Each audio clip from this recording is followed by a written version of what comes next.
This is the VOA Special English Economics Report.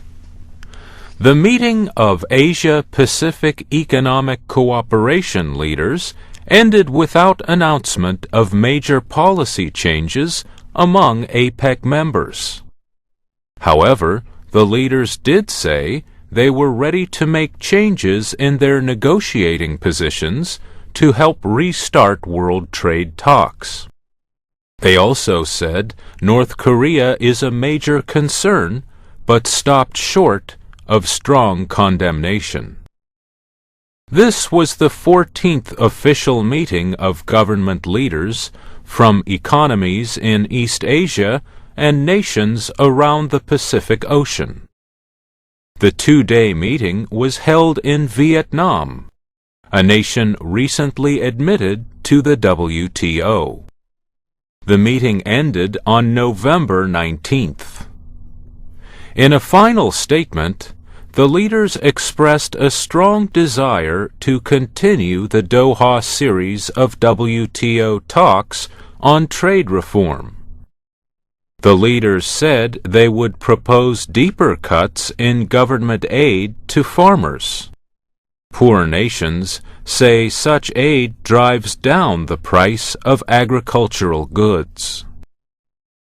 The leaders stated they would cut import taxes on industrial goods. They offered to open their markets to more trade in agriculture and services like banking. APEC urged other countries to join it in offering more trade reforms. APEC agreements do not have the force of law.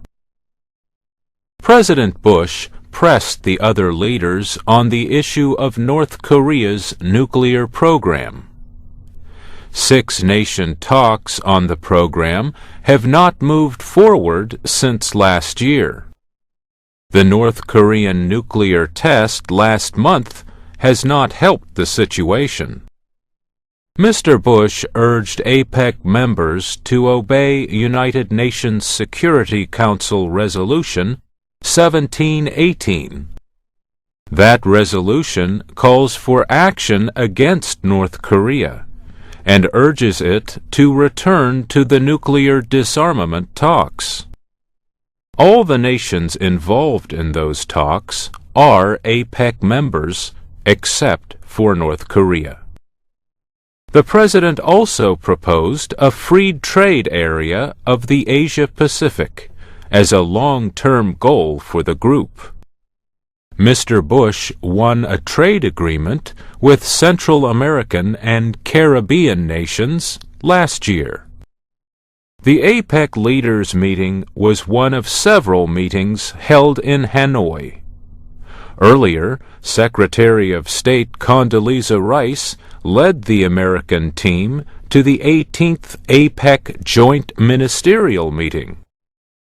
Ministers agreed to push forward with trade reforms known as the Bogar Goals to be completed in 5 to 10 years. They also agreed to cooperate in areas such as security and health. And that's the VOA Special English Economics Report. I'm Mario Ritter.